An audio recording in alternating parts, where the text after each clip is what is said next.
여러분, 사랑에 눈이 멀면 틀린 길을 계속 맞다고 가요. 사랑에 눈이 멀면 엉뚱한 데로 가요. 친구 따라 강남 가는 것처럼. 사고박이 6, 4, 6에 24.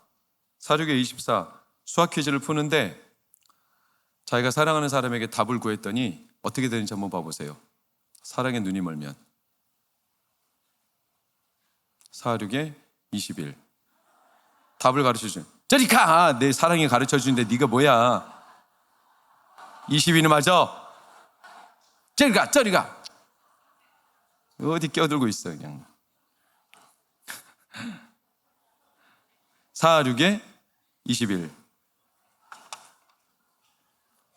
사랑에 눈이 멀면 못 말려요. 그렇죠? 그러니까 사랑에 눈이 멀어 대상을 잘못 선택하면 큰일 나는 거죠. 그 대상이 나한테 생명을 주는 거면 좋아요. 근데 그 대상이 나한테 죽음을 주거나 망조를 주면 큰일 나는 거 아니겠어요? 여러분, 유다가 멸망한 게 열심이 없어서가 아니라 대상을 잘못 선택한 거예요. 눈이 멀었어요. 그 대상은 지난주 누구였습니까? 애굽. 그들은 애굽에 눈이 멀었어요. 이걸 이사야 선지자가 44장 6절 17절에 대조적으로, 너희들의 구원자, 너희들의 대상은 하나님이신데 자꾸 우상을 만들고 경배하고 기도하며 너가 나의 신이니까 나를 구원하라. 마치 애굽의 금송아지처럼. 대상에 대한 오해.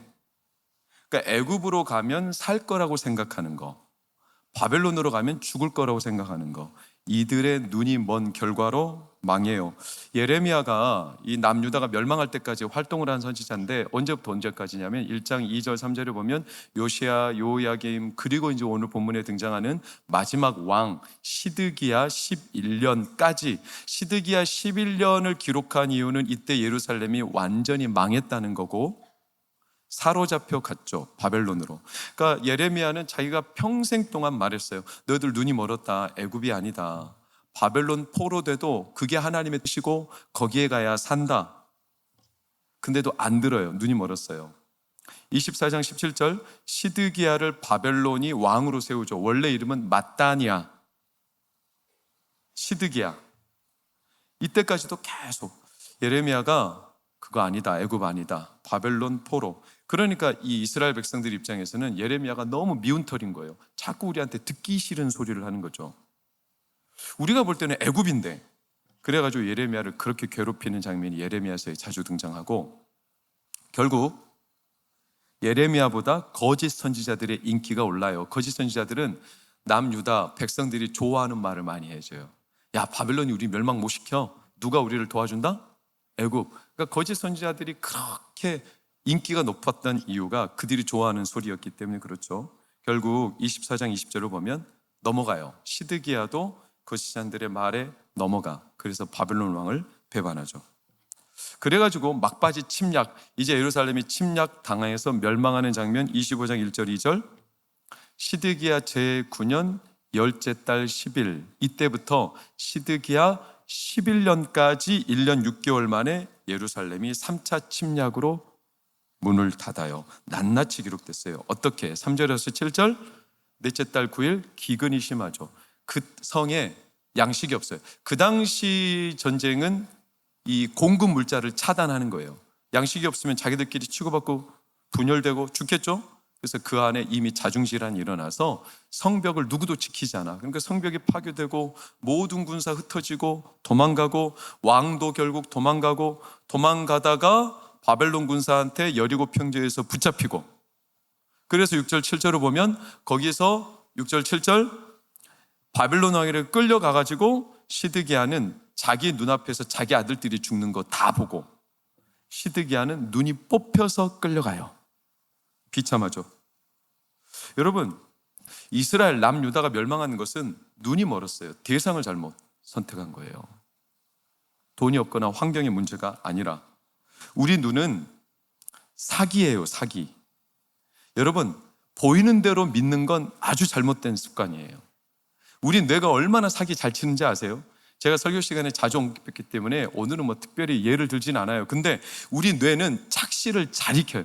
우리가 보는 것과 실제 모습이 다를 때가 대부분이에요. 근데 사람들은 보는 걸 좋아하죠. 듣는 건 싫어해요. 남의 말 듣기 싫어해요. 믿음은 들음에서 나는데 사람들은 보는 걸 좋아해요. 그래서 보다 보니까 현혹돼요. 설교도 듣기를 좋아해야 돼요. 보기를 그렇게 좋아해요. 여러분, 이게 참 우리의 큰 맹점이죠. 2015년에 우리나라에 유명한 사건이 하나 있었어요. 그게 뭐냐면 한 드레스가 색깔이 이거냐 저거냐 논란이 많이 됐던 거 아세요? 이 드레스거든요. 어떤 사람 눈에는 금색이 하얀색으로 보이고요, 어떤 사람 눈에는 검은색이 파란색으로 보이는 거예요. 여러분 눈에는 지금 어떻게 보여요? 자기 눈을 믿지 마세요. 그 다음 사진 봐봐요. 놀랍지 않아요? 이게 금색이 하얀색이야, 파란색이 검은색이야. 이게 지금까지도 회자되고 있는 이유는 우리 뇌가 우리 눈을 속여가지고 어떤 사람은 금색에 검은색, 금색에 하얀색, 어떤 사람은 검정색에 파란색. 착시죠, 착시. 우리는 잘 속아요. 내 사람은 그걸 보고 싶은 거예요. 이사야 30장 10절, 에스겔 13장 7절, 우리에게 바른 것을 보이지 마. 거짓된 것, 즉 내가 보고 싶은 대로 보여줘. 허탄한 거, 묵시, 근데 거짓된 점괘, 이런 거. 기독신문에 무당으로 26년을 살다가 예수님 믿고 회심하여 자기가 예수님 믿은 간증을 하는 한 무당, 전직 무당이었던 집사님의 간증을 본 적이 있는데 그 간증 가운데 이런 내용이 나와요. 자기에게 찾아온 손님 중에 40%가 기독교인들이에요. 첫 번째, 미래에 대한 불안. 두 번째, 가족의 건강 문제. 세 번째, 자녀 문제. 그래서 이 무당이 무당 현직일 때 물었어. 아니, 하나님을 믿는다면서 왜 귀신에게 와서 운명을 맡겨요? 왜 물어요? 하나님께 가면 자꾸 듣기 싫은 소리 한대. 무당이 나한테 좋은 소리를 해준다는 거예요. 그래가지고 찾아간다는 거죠. 이게 참 우리의 맹점 아니에요. 그러니까 남유다가 눈이 멀었어요. 멸망이 자초한 일인 거죠. 놀랍게도 막판까지도 이들은 24절, 26절 마지막까지도 하나님은 바벨론 포로되어 가도 그 땅에 평안히 살 거야. 그게 살 길이야. 근데 다 일어나서 어디로? 애굽으로. 여러분, 눈이 멀었죠. 왜 시드기야 왕의 눈이 뽑힌지 이해가 되십니까? 삼손이 왜 눈이 뽑힌지 생각해 보셨습니까? 삼손은 자기 눈이 보기 좋은 대로 들릴라 선택하고 이 여자 저 여자 자기가 원하는 대로. 그래서 에스겔 24장 16절 무서운 말씀이죠. 내 눈에 기뻐하는 것을 빼앗으리라. 왜냐하면 그 눈이 속여가지고 눈이 멀어서 우리의 생명이 위태로워지니까 그렇죠. 여러분, 남유다가 이렇게 눈이 먼 실상을 나중에 에스겔이 포로되어 끌려갔을 때 하나님의 환상으로 그 실상을 보여주시는 장면이 에스겔 8장 나와요. 3절 4절. 예루살렘을 보니까 예루살렘 깊은 곳, 하나님의 성전인데 그곳에 뭐가 있냐면 질투의 우상. 자기가 보고 싶은 온갖 우상을 성전 한가운데다 사람들이 만들어 놓고 하나님은 그냥 표면적으로만, 진짜는 자기가 보고 싶은 거. 거기는 어디냐? 하나님의 영광이 있는 자리. 그러니까 하나님 보실 때 6절, 13절, 15절 얼마나 가증한지 몰라요. 점입 가경인지라 이게 들어가면 들어갈수록 더 깊은 곳에 더 큰 우상, 더 큰 우상. 그러니까 하나님을 섬기는 듯 한데 실제 그 마음속 깊은 곳에는 자기가 보고 싶은 거 다 넣어놨어. 가증하다, 음식이 상했다는 뜻이에요. 음식이 상했으니까 역겹죠. 토해내고 싶죠. 그러니까 에스겔 10장 18절 하나님의 영광이 어때요? 떠나죠. 그러니까 이 성전 머물 수가 없는 거예요. 그래서 영광이 떠난 거예요. 그 영광이 떠난 게 현실적으로 어떻게 드러났냐? 13절 17절 보세요. 성전의 두 녹기둥, 받침들, 놋바다 다 가져갔죠. 가마들, 부삽들, 부집개들, 숟가락들, 섬길 때 쓰는 모든 녹그릇 다 가져갔죠. 불 옮기는 그릇, 주발들, 금으로 만든 것, 은으로 만든 것 다 가져갔죠. 두 기둥, 한바다, 받침들 다 가져갔어요. 헤아릴 수 없어. 지금 제가 열거한 것들이 다 어디서 쓰는 물건들이죠? 성전에서. 하나님의 영광의 도구. 근데 하나님의 영광이 떠나니까 쓸모 없어져요. 여러분, 성도가 하나님의 영광이 떠나면 쓸모없어져요. 물질이 없어서 망하는 거 아니고, 환경이 어려워서 망하는 거 아니고, 영광이 떠나면 망해요. 이게 교회고 성도예요. 여러분, 성도가 왜 귀할까? 성도가 왜 특별할까? 하나님이 함께 하시기 때문에 특별하죠. 근데 하나님이 떠나면 평범해져요. 아니, 평범하지 못하죠. 세상에 섞여 살다 보면 같이 썩어가죠. 여러분, 상한 음식 곁에 음식을 두면 어떻게 되죠? 같이 상하죠. 특별한 그 안에 상함을 면역할 수 있는 게 없으면 상하죠. 여러분, 과일들도 신기하죠. 제가 이제 살림을 좀 해보다 보니까 살림 9단까지는 아닌데 살림 7단 정도 돼요. 제가 처음에는 냉장고에 과일을 넣어놨더니 과일이 자꾸 상하는 거예요. 그래서 왜 상할까? 제가 지혜가 생겼어요. 그래가지고 과일이 같이 넣어놓으니까 상하는구나. 그때부터 제가 어떻게 했냐면 과일 하나하나 어떻게 해요? 랩핑을 하는 거예요. 안 상해요. 다 아셨나?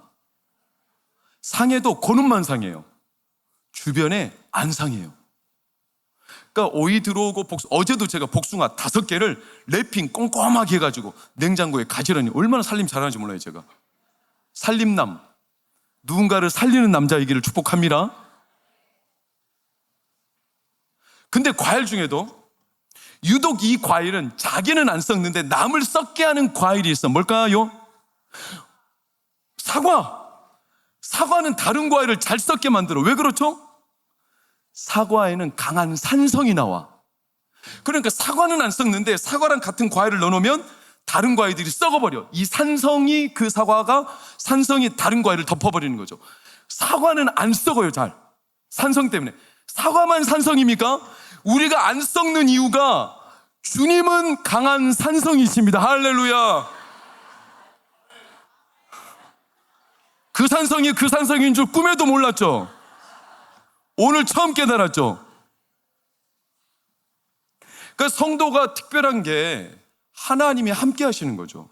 그래서 세상에서 방부제가 되는 거거든요. 안 썩어요. 안 상해요. 우리 안에 하나님이 함께 하시니까. 성도가 애굽으로 가면 망할까요?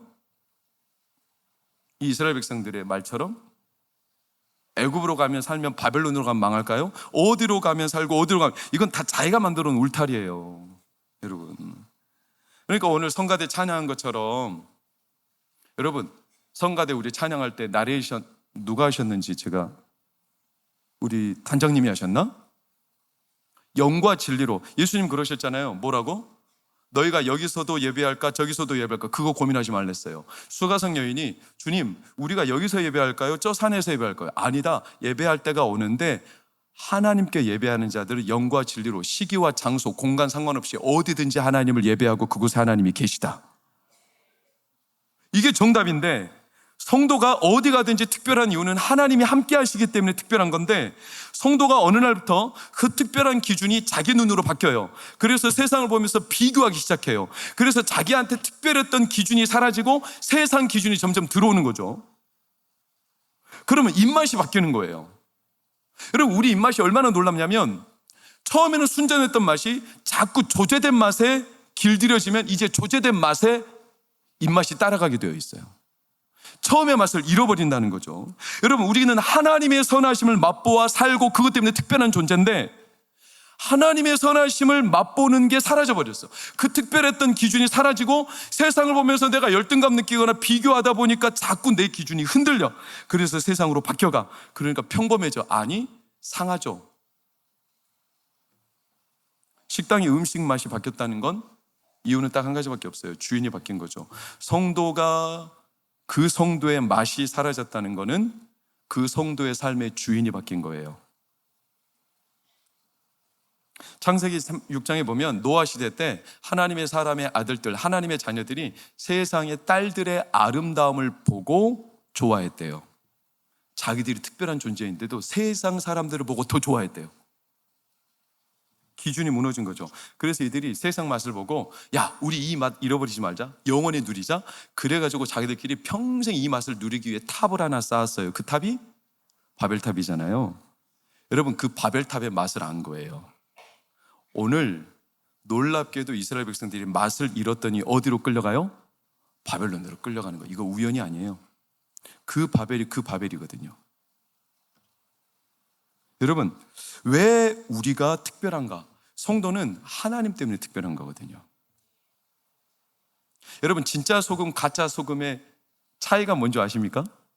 저도 처음 알았거든요. 그러니까 신안 앞바다 같은 데서 만드는 이 천일염, 화학적으로 정제되지 않은 소금, 진짜 소금, 그리고 화학적으로 조제된 소금의 차이는 신기하게도 단맛이 있냐 없냐예요. 진짜 소금은 그 끝에 단맛이 있대요. 근데 가짜 소금은 단맛이 없어요. 짜기만 해요. 오늘 집에 가서 해보세요. 맛소금하고 천일염. 단맛이 없어요. 성도가 하나님의 단맛이 사라져버렸어요. 그게 예수님 맛있는 소금이나 똑같아요. 성도는 그 맛 때문에 특별했어요. 신명기 7장 7절을 보면 내가 너희를 선택한 이유가 세상보다 탁월하고 많고 뭔가 강하고 너희들 능력이 있어서가 아니라, 아래 빨간색 시작, 모든 민족 중에 가장 적어서 너희들을 택했다는 거예요. 가장 적어서 너희들이 특별하다는 거예요. 아니, 가장 적은데, 가장 약한데, 가장 보잘것없는데 뭐가 특별해요? 네가 약하니까, 네가 드러낼 게 없으니까. 그래서 너의 삶에 하나님이 드러나신다는 거죠. 질그릇 깨지기 쉬우니까, 나는 너무나 약하니까 내가 깨지면 깨질수록 내 안에 계신 예수님이 드러나신다는 거죠. 그게 우리의 특별함이죠. 성전이 왜 특별하냐? 아버지의 기도하는 집이기 때문에 특별하죠. 근데 그 사람들은 성전에서 매매하고 물건을 팔고 고리대금을 거두고 자기들 이속을 챙기느라 하나님께 기도하는 하나님의 임재의 집을 뭘로 바꿨냐? 세상에 평범하다 못해 너무나 천박한 강도의 소굴로 바꿔버리잖아요. 겉모양은 성전인데, 삼손이 왜 특별했냐? 하나님이 그와 함께 하셨기 때문에. 머리가 길어서 특별한 게 아니잖아요. 삼손이 하나님의 영이 충만할 때 특별했죠. 근데 그 영이 떠나니까 눈이 뽑히죠. 끌려다니죠. 포로 되죠. 조롱거리 되죠. 왜? 같이 상하는 거예요. 더 이상 특별함이 없어요. 우리의 기준이 자꾸 자기에게로 바뀌어요. 하나님이 아니라. 우리 안에는 이상하게 우리의 눈을 빗들어 놓는 상한 것들이 있어요. 구분계. 그래가지고 똑바로 보지 못하고 자꾸 하나님이 아닌 눈이 먼 것들을 선택해. 그게 어떤 사람은 비교의식, 어떤 사람은 세상에서 못 누리는 자기 한탄, 또는 어떤 사람은 한과 같은 마음에 자기 신세에 대한 후회, 상한 것들이 있죠. 그래서 똑바로 보지 못하죠. 여러분, 어떤 온라인에 이런 하소연이 올라왔어요. 우리 아들 밥그릇에 삼겹살이 왜 이렇게 비계덩어리야? 우리 아들 식판에 카레에 왜 고기가 한 점도 없어? 상관한테 따져야 되겠다. 내 아들 머리가 뭐가 길다고 내 아들을 나무란 거야? 이런 단톡방에 글들이 올라가지고 엄마들이 따지러 갔대요. 어디로? 군대로. 실제 사건이에요. 요즘은 군대 아들 보내놓고 자기 아들이 안전하기를 바라는 엄마들을 위로하기 위해서 쓸데없이 중대장님들이 엄마들의 단톡방을 만들어줘요. 그래가지고 요즘에 군대 다 뭐가 있죠? 핸드폰이 있잖아요. 그래서 지 아들이 식판에 삼겹살이 비계덩어리라는 걸 사진을 찍어가지고 단톡방에 올려버렸어. 엄마들이 난리가 났어요. 내 아들 삼겹살 왜 비계덩어리뿐이야? 중대장한테 따지러 갔다는 거예요. 아니, 그렇게 따지면 내 아들이 진짜 특별해져요? 진짜 어디 가나 특별한 존재로 내 아들이 세상에서 대접받고, 야, 내 아들은 특별한 사람인데 삼겹살 비계덩어리, 그게 특별한 거예요? 아니면 어디 가든지 뭘 먹든지, 아니 돌이라도 씹어 먹을 수 있는 그 강건함이 특별한 거예요. 할렐루야. 아멘 안 하는 거 보니까 비계덩어리가 많은 건 특별하지 않은 거구나. 뭐가 특별한 거예요, 여러분? 그 엄마들이 뿔났다는 거예요. 내 아들이 이런 취급밖에 못 받아? 군대 보내놓고 이 뿔나가지고 엄마들이 난리라는 거예요. 뭐가 특별한지 모르고. 남아공에 가면 코뿔소들이 많거든요. 근데 어느 날부터 보니까 코뿔소들 사진 한번 봐봐요. 뭐가 없어요? 뿔이 없잖아요. 이 뿔을 다 잘라버렸어요.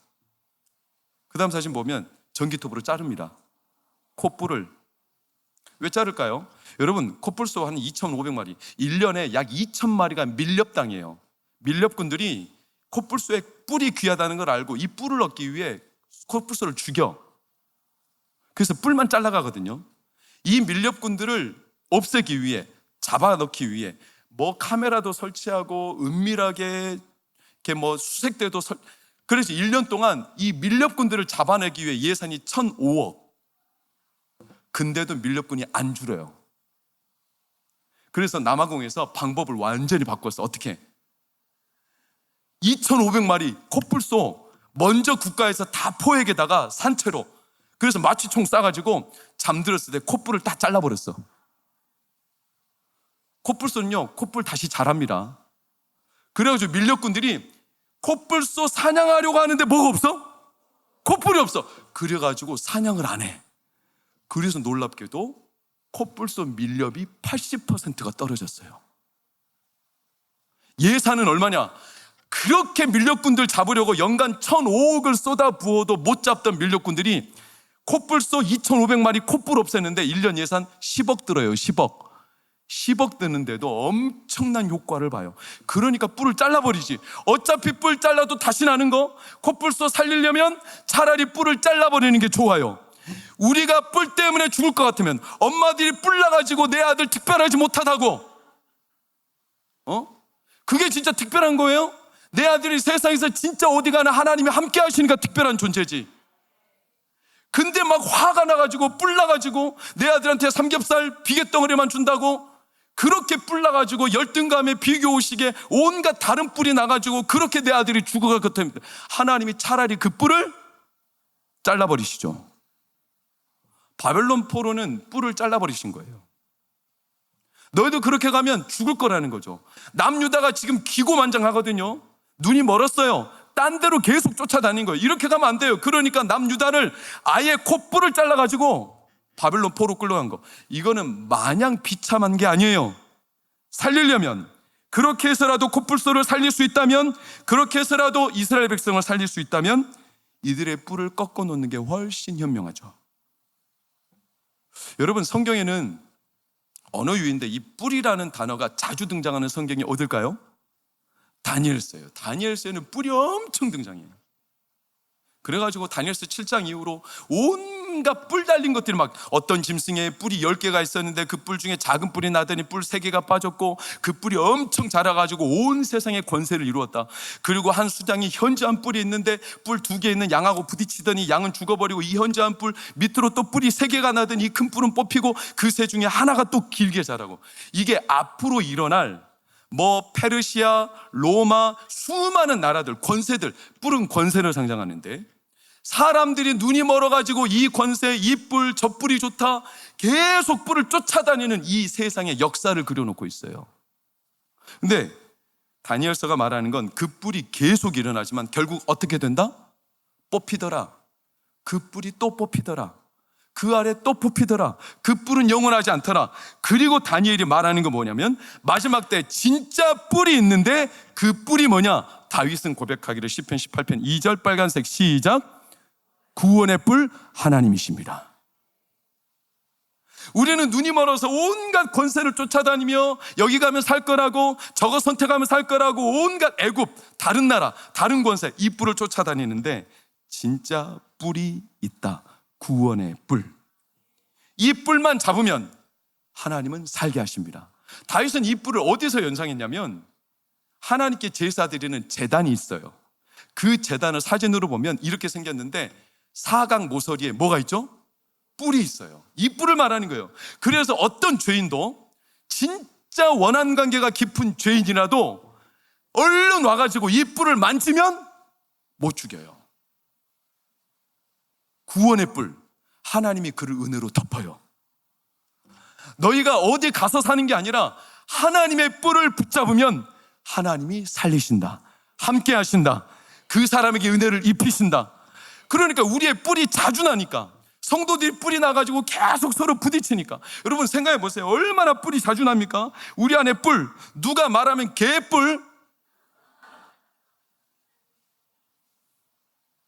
소문만 퍼지면 그 소문을 막 불려가지고 소문 내기 무섭고 온갖. 우리는 그래요. 뿔이 너무나 많아요. 그래서 하나님이 이 뿔을 꺾어버리셔요. 꺾어야 살아. 어디 가든지 우리를 살게 하는 진짜 뿔이 있어요. 하나님이세요. 이거를 하나님이 보이시는 거예요. 어딜 가든, 어디까지 포로로 끌려가도, 바벨론까지 포로로 끌려가도 포로 되는 거 아니다. 거기에 하나님이 계시더라. 하나님이 그곳에 함께 하시더라. 이걸 가르쳐 주시는 거죠. 그러니 애굽에 가야 살고 바벨론에 가면 죽는다.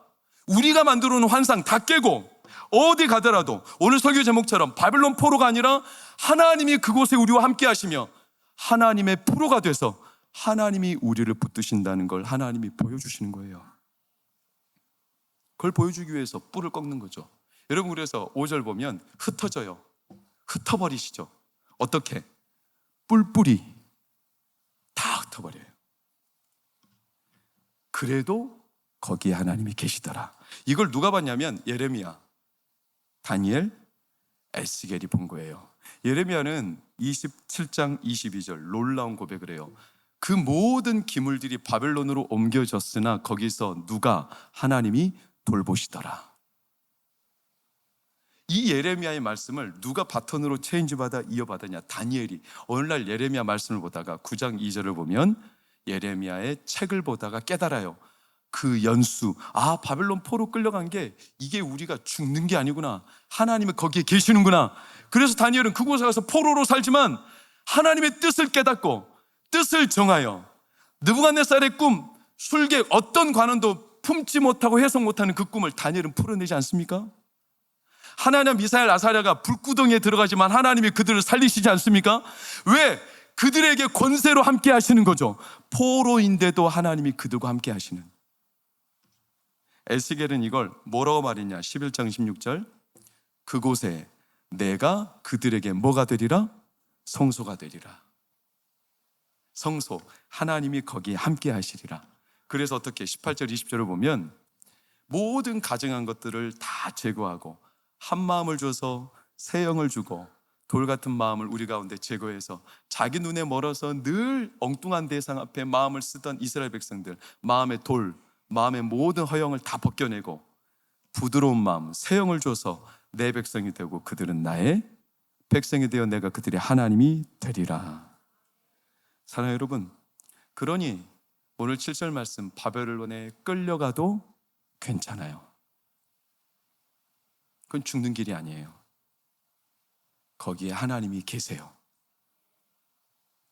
거기가 하나님의 집이에요. 거기에 진짜 뿔이 있어요. 그러니까 포로지만 하나님의 프로죠. 여러분, 프로는 아마추어와 다르죠. 뭐가 다릅니까? 무대 위를 즐기죠. 프로는 생명을 걸고 하죠. 그 무대를 떠나지 않아요. 아마추어는 두렵거나 그리고 자기 내키지 않으면 떠나버려요. 근데 프로는 생계가 걸렸어요. 그래서 그걸 끝까지 붙잡아요. 어디 가든지 자기 생명처럼.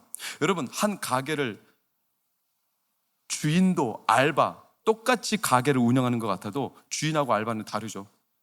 주인은 떠나지 않죠. 어떤 상황이 와도. 근데 알바는 내키지 않으면 떠나죠. 그래서 제가 알바가 왜 알바라고 그랬어요? 내 알바 아니야. 그래서 알바는 내 알바 아니야. 가게가 망하든 잘 되든 그건 내 알바 아니야. 그래서 떠나버려. 이게 알바예요. 근데 주인은 안 떠나요. 왜? 그곳이 자기 생명인 거예요. 어디 가든지. 여러분, 성경의 모든 인물들이 요셉 하나님이 함께 하셔서 특별했고, 다윗 하나님이 함께 하셨기 때문에 특별했고, 다윗 일부러 사울의 갑옷 안 입었어요. 왜? 물맷돌만으로도 하나님이 함께 하신다는 걸 그것은 알았어요. 어디 가든 뭘 붙잡든 그게 무슨 상관이야. 하나님이 함께 하시는 게 특별함인데, 그게 에스겔의 표현대로라면 뭐냐? 거기 하나님이 계시더라. 여호와 샴마라고 그래요. 거기 하나님이 계시더라. 사람은 반드시 뭔가에 끌리게 되어 있는데 간 그 지점에 강하게 끌리는 게 그 사람을 덮게 되어 있어요. 근데 에스겔은 그 포로된 곳에서 하나님이 강하게 그를 붙들었어요. 깨달았어요. 하늘에 하나님의 불전차, 거기에 하나님이 계시더라. 이 에스겔의 감동 아닙니까? 어디 가든지 여러분, 유정옥 사모님 제가 종종 말씀드리잖아요. 그분이 원래 사업을 잘했죠, 남편하고. 근데 사업을 하다가 남편이 예수를 안 믿었는데 예수를 믿고 회심하고 사업을 망쳤어. 사업은 망했어. 하나님이 걷어가신 것 같아. 이제 목회에 전념하라고. 얼마나 시어머니 예수를 안 믿었으니까 아내, 며느리 잘못 얻어가지고 남편, 자기 아들 잘 나가던 사업 망하고, 게다가 유정옥 사모님은 자기 남편 목회자 돼가지고 이제 이 목회자 된 남편을 영적으로 하나님이 충만하게 해주기를 바래가지고 등 떠밀었어. 어디로? 40일 금식하러 가라고, 철원 기도원으로. 그래서 갔어요. 그랬더니 시어머니가 난리가 났어요. 이 남편 혼을 뺏는 년아, 네 남편은 어딨냐? 네 때문에 내 아들 다 죽는다 하면서 예수 믿어가지고 내 아들 죽인다고. 그래가지고 그 유정옥 사모님을 그렇게 박대하고, 이 유정옥 사모님이 그 가족 가운데 막내 시누이를 또 전도해버려가지고 막내 시누이 혼까지 빼갔다고 시어머니가 유정옥 사모님하고 막내 시누이를 집에서 쫓아내버렸어요. 엄동설안에 집이 없잖아요. 근데 남편은 40일 금식이 끝나면 내려올 거예요. 집이 있어야 될 거 아니에요. 그래서 단돈 10만 원 들고 집을 구하러 가. 동암역, 부천 동암역. 막상 아무 데나 가도 집이 안 나오는데 가다가 막연하게 부동산 업자 만나가지고 집 좀 달라. 그랬더니 어떤 집? 투룸. 얼마 정도예요? 1,000만 원. 저희 10만 원밖에. 미친년 아니야? 하고 돌아서 버렸어요, 부동산 업자가. 그래가지고 가는데 한참 가다가 부동산 업자가 돌아오는 거예요. 그래가지고 이 집이 10만 원은 아닌데 수년 동안 안 나가는 집이 있어서 혹시 하고 말할까 하다가 말을 받는 거예요. 에이 됐어요, 아싸라 하고 왜? 그 집 주세요. 왜냐하면 이 집이 귀신 나오는 집이에요. 그래서 사람들이 안 들어가요. 유정 사모님 주세요. 그래가지고 10만 원으로 그 귀신 들린 집에 갔어요. 그리고 남편이 40일 금식 끝나고 내려왔어요. 그리고 그 집에 들어갔어요. 첫날 밤이에요. 사모님 목사님도 얼마나 무섭겠어요. 귀신 나올까 봐 9시부터 기도하고 찬양하고 난리가 났어. 귀신 나올까 봐. 그래가지고 새벽 2시, 3시 넘어가는데 갑자기 집 밖에서 웅성웅성 사람들이 난리가 났어. 그래가지고 안에 계신 유정 사모님이랑은 드디어 귀신 나왔나 보다. 문을 열었더니 밖에서는 저 안에 있는 사람들 뭔 소리가 들리니까 귀신 나와가지고 죽어가나 보다. 서로 오해해가지고. 근데 안 죽어. 이 사람들이 몇 날 며칠이고 안에서 죽을 거라고, 귀신 들릴 거라고 기다리는데 안 죽어. 1년을 편안하게 살았어요. 그래가지고 집주인이 감사했어. 귀신이 떠나버린 거예요. 집주인 어떻게 한 줄 아세요? 당신애들 고맙다. 이제 나한테 또 다른 집 빌라를 1,000만 원짜리 전세를 새로 주면서 그쪽으로 이사하래. 그리고 거기 1,000만 원 전세도 당신들 거래. 공짜로 이사하고 이 귀신 들린 집에다가 숯불 가게, 숯불 구이집을 차렸는데 대박이 난 거예요. 여러분, 귀신 들린 집 좋습니다. 거기도 하나님이 계시더라는 거예요. 거기 가면 망해요? 누가 만들어 놓은 울타리예요? 미국의 사우스 웨스턴 베프티스트 세미나리, 그 남침내 신학교, 거기 유명한 흑인 목사님 계세요. 데럴이라고. 그분은 어릴 적 버려졌어요. 깐난쟁이. 근데 믿음 좋은 할머니가 그를 주워가지고 키웠어요. 근데 할머니가 얼마나 말씀으로 키웠는지 말씀을 심어줬어요. 근데 이 할머니가 건강이 안 좋아져서 이 아이가 7살 무렵에 돌아가셨어요. 근데 그 할머니의 자식들은 망난이에요. 그래가지고 이 데러를 할머니가 죽자 집에서 쫓아내버렸어요. 그래가지고 전전긍긍해 갈 곳이 없어요. 근데 이 데러를 어린아이의 마음에 말씀이 심어졌어요. 할머니가 늘 말해주셨어. 하나님이 너와 함께 하신다는 거예요. 성경책을 마지막 유서처럼 줬어요.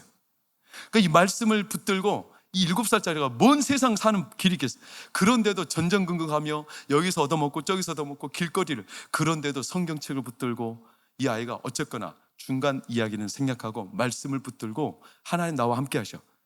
공부하고. 그래가지고 나중에 이 사우스 웨스턴 베프티스트 그 남침내 신학교에서 유명한 설교자, 목사님, 교수가 됐어요. 그래가지고 한때 그 목사님의 설교가 전 세계 라디오로 퍼진 거 아십니까? 어느 날 이 목사님한테 전화가 왔어요. 어디서? 재활원에서. 정말로 인생이 망가진 사람들이 재활치료, 막바지로 사는 곳. 근데 거기서 전화 온 사람이 누구냐? 자기를 7살 때 쫓아냈던 아버지. 술에 쪄들고 마약에 쪄들어서 몸을 못 가누어 휠체어 생활에 거의 죽어가요. 근데 아들한테 전화가 왔어. 라디오를 들은 거예요. 아들이 갔어요. 그리고 아버지를 위해 기도해요. 슬하에 있던 자녀들 어떻게 사는 줄 아세요? 모두 다 술, 마약, 슬럼가에 빠져가지고 다 감옥 갔다 오고 망신창이가 됐어요. 그때 데를 목사님이 자기가 어린 시절 나를 왜 버렸어요?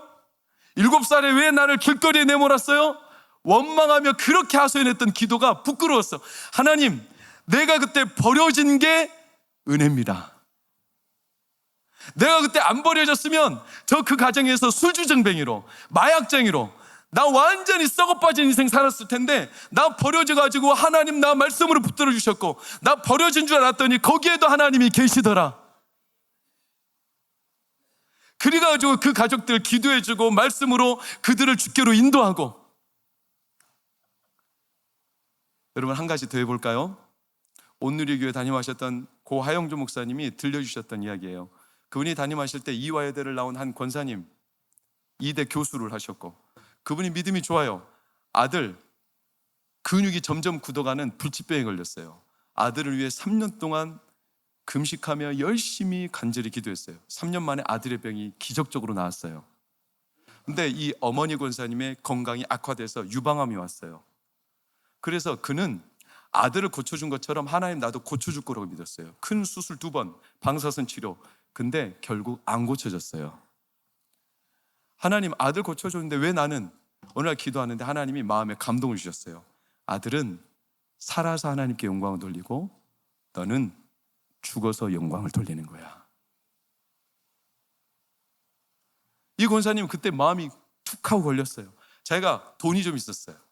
하나님을 인격적으로 만나기 전에 그 돈 가지고 형제들은 무시했어. 돈 꿔주면서도 그렇게 박대했어. 하대했어. 이게 떠오른 거예요. 그래서 미안한, 하나님 앞에 너무 죄스러운 마음. 그래서 형제들을 하나하나 불러, 사촌들을 불러, 조카들을 불러 1년 동안 그 가족들과 화해를 했어요. 그리고 하나님께로 갔어요. 그 가족이 하나님의 은혜로 완전히 회복이 됐어요. 네 아들은 살아서 영광을 돌리고 너는 죽어서 영광을 돌려.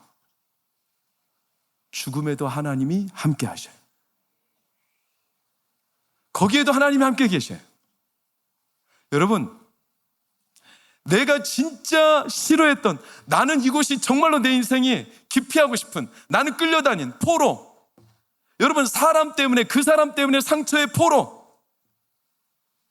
그때 그 일만 생각하면 내가 진절머리가 나고 떨칠 수 없는 포로 된 곳. 여러분, 지금도 가정 안에 악습 때문에 계속 마음에 포로 된 곳, 마음에 응어리진 거, 여러분 눈을 멀게 만드는 거, 하나님이 아닌 자꾸 마음을 상처로 눈을 비뚤어지게. 그때 그 일, 그 사건, 지금도 계속되고 있는 내 안의 아픔, 응답되지 않는 기도, 과거의 후회, 미련, 내 안의 실패, 낙심, 낙담, 내가 그때 그거 잘못해서 오늘 이렇게 된 거 아니냐, 수많은 내 안에 원한 비슷한 마음의 응어리짐, 포로 된 것, 거기에 끌려다니고 있어요. 하나님이 거기에도 계세요. 거기에도 계셔요. 하나님은 죽음에도 계시고 하나님은 버려진 곳에도 계셔요. 때로는 내 뿔을 꺾어버리실 때가 와요. 그러나 우리를 죽이시는 게 아니에요. 하나님은 심지어 십자가 위에도 계셨어요. 그래서 십자가는 저주가 아니라 우리의 생명의 상징인 거예요. 여러분, 선포하셔야 돼요. 더 이상 나 포로 되지 않겠습니다. 여러분, 누구랑 싸우는 거예요? 뭐에 끌려다니는 거예요? 하나님은 우리가 어디 가든 우리와 함께 하셔요. 그곳에 함께 하십니다. 그래서 내가 특별한 거예요. 그곳에 하나님 함께 하시니까, 나를 여전히 동행하시니까 내가 특별한 거죠. 그러니 여러분, 여러분이 끌려다니든 기피했던 여러분의 삶의 깊은 염증과 실증과 상처와 아픔, 원한과 분노, 마음의 수많은 낙심낙담 이제 다 놔줘요. 그 실패의 자리에 하나님이 함께 하시니까, 그곳에도 하나님은 여전히 함께 하시며 바벨론 포로 아니에요. 그곳이 하나님을 누리는 영적인 프로의 자리예요. 그곳에 가도 하나님이 함께 하시더라. 여러분, 그러니 오늘 이 시간 마음의 회복이 일어나기를 축원합니다. 병의 포로 되었습니까? 죄책감의 포로 됐습니까? 병상 위에서도, 죄책감 위에서도 나와 함께 하신 하나님을 마음껏 누리시기를 축원합니다. 내 육체를 죽이나 내 영혼을 죽이지 못하는 세상을 두려워하지 말고, 내 육체도 내 영혼도 공이 죽이기도 살리시는 하나님을 의뢰하기 축원합니다.